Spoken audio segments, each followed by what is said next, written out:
नमस्कार। आज हम प्राचीन भारतीय ज्ञान की एक बहुत ही दिलचस्प दुनिया में गोता लगाने वाले हैं। एक ऐसी दुनिया जहां शरीर से लेकर इमारतों तक हर चीज में एक छिपी हुई व्यवस्था खोजने की कोशिश की गई थी। तो सोचिए जरा, क्या हमारे शरीर पर बने निशान हमारी किस्मत का राज खोल सकते हैं? ये सवाल ना सदियों से लोगों के मन में घूमता रहा है।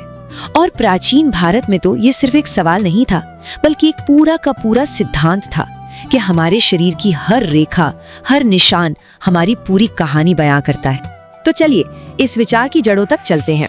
हमारा पहला पड़ाव इसी प्राचीन कला पर है, जहां शारीरिक लक्षणों को पढ़कर किसी के भविष्य और चरित्र को समझने की कोशिश की जाती थी।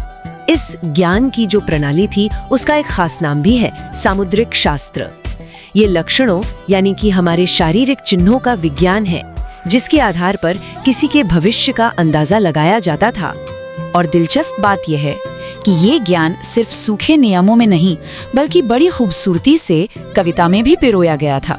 जैसे ये पारंपरिक संस्कृत श्लोक बताता है कि कैसे एक स्त्री की सुंदरता को सीधे सीधे उसके सौभाग्य से जोड़ा जाता था। मतलब ये विश्लेषण से ज्यादा एक कला थी। तो उस काव्यात्मक भाषा का असल मतलब क्या था? देखिए, यहाँ कुछ खास लक्षण दिए गए हैं जिन्हें महिलाओं के लिए भाग्यशाली माना जाता था, जैसे गोल चेहरे से लेकर हाथी जैसी चाल तक। ये अपने आप में एक बहुत ही डिटेल्ड कोड था। लेकिन रुकिए, ये सिर्फ खूबसूरती की बात नहीं थी, बिल्कुल नहीं। इसके पीछे ना एक बहुत गहरा सामाजिक ताना बाना छिपा हुआ था, जिसे हम कह सकते हैं शरीर की राजनीति। मतलब आखिर इन कोड्स का असली मकसद क्या था और समाज में ये इतनी अहमियत क्यों रखती थी? इस विश्लेषण के लिए हम एक बहुत ही अहम ग्रंथ को देखेंगे, जिसका नाम है बृहद पराशर होरा शास्त्र। ये एक ज्योतिषीय ग्रंथ है जो हमें इन सामाजिक संहिताओं को बेहतर ढंग से समझने में मदद करता है। अब इन ग्रंथों को समझने के लिए हम दार्शनिक मिशेल फूको की एक थ्योरी का इस्तेमाल कर सकते हैं, शरीर की राजनीतिक तकनीक। इसका सीधा सा मतलब है कि शरीर से जुड़ा ज्ञान अक्सर समाज को कंट्रोल करने और एक व्यवस्था बनाए रखने के लिए इस्तेमाल किया जाता था। इससे ये बात एकदम साफ हो जाती है कि ज्योतिष सिर्फ भविष्य बताने का कोई जरिया नहीं था, बल्कि ये शक्ति का एक बहुत मजबूत सिस्टम था। ये ग्रंथ अक्सर उस समय के शासक वर्ग की चिंताओं को दिखाते थे और जाति और लिंग जैसी सामाजिक व्यवस्थाओं को और भी ज्यादा पक्का करने का काम करते थे। और ये व्यवस्था कितनी गहरी थी, इसका अंदाजा आप यहाँ से लगाइए। ग्रहों को न सिर्फ लिंग और गुणों से, बल्कि सीधे सीधे जाति और सामाजिक दर्जे से भी जोड़ा गया था। आप देखिए, सूर्य को शाही माना गया, तो वहीं शनि को श्रमिक का दर्जा दिया गया। और ये कनेक्शन और भी गहरा हो जाता है। शनि जैसे ग्रहों जिन्हें क्रूर माना जाता था और निचले सामाजिक क्रम से जुड़ा जाता था, उनका वर्णन अक्सर नेगेटिव शारीरिक लक्षणों के साथ किया जाता था, जैसे कमजोर या लंगड़ा। ये एक तरह से सामाजिक भेदभाव को ब्रह्मांडीय स्तर पर सही ठहराने जैसा था। इन ग्रंथों से एक और गहरी सामाजिक चिंता उभर कर सामने आती है, एक पुरुष उत्तराधिकारी की चाहत।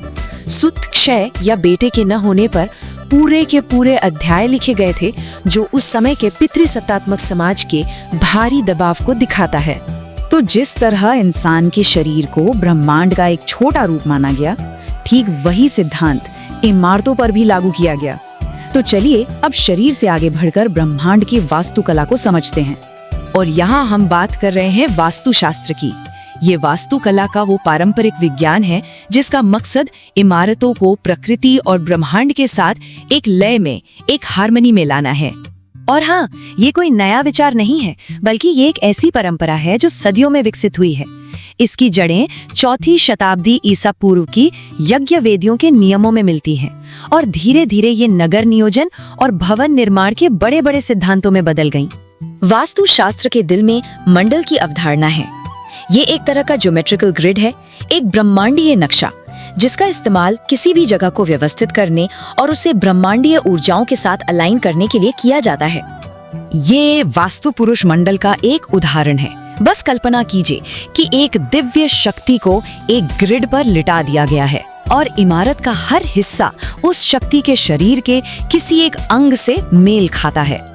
ये विचार एक सामंजस्यपूर्ण जगह बनाने के लिए एक ब्लूप्रिंट देता है। तो सवाल ये है कि क्या ये प्राचीन सिद्धांत आज भी कोई मायने रखते हैं। जी हाँ, बिल्कुल रखते हैं। आइए देखते हैं कि कैसे वास्तुशास्त्र आज भी हमारी इमारतों को आकार दे रहा है। इसका सबसे शानदार ऐतिहासिक उदाहरण है जयपुर शहर। 1727 में बना ये पूरा का पूरा शहर वास्तु सिद्धांतों के आधार पर प्लान किया गया था, जो इसे दुनिया के सबसे शुरुआती प्लान्ड शहरों में से एक बनाता है। और ये असर आज भी जारी है। ले कॉर्बुजिए जैसे विश्व प्रसिद्ध आधुनिक आर्किटेक्ट्स ने चंडीगढ़ के प्लानिंग करते समय वास्तु के आइडियाज को अपने डिजाइन में शामिल किया। चार्ल्स कोरिया ने जयपुर के जवाहर कला केंद्र जैसी अपनी कई मशहूर इमारतों में इन कॉन्सेप्ट्स का इस्तेमाल किया है। और यहीं से हम आज के एक बड़े सवाल पर पहुंचते हैं। क्या ये प्राचीन प्रणालियां वाकई में गहरा ज्ञान है या फिर महज अंधविश्वास? अब इस पर ना दो बिल्कुल अलग अलग नजरिए सामने आते हैं। एक तरफ तो कई आर्किटेक्ट्स हैं जो इसे एक लिविंग ट्रेडिशन मानते हैं। उनके लिए ये कोई कठोर नियम नहीं, बल्कि सूरज की रोशनी, हवा का बहाव और स्पेस को सही तरीके से इस्तेमाल करने के लिए एक प्रैक्टिकल गाइड है। वहीं दूसरी तरफ एस्ट्रोनॉमर जयंत नार्लिकर जैसे आलोचक भी हैं। उनका साफ कहना है कि इसका पर्यावरण से कोई लॉजिकल कनेक्शन नहीं है और इसे अक्सर बस अंधविश्वास के तौर पर बेचा जाता है।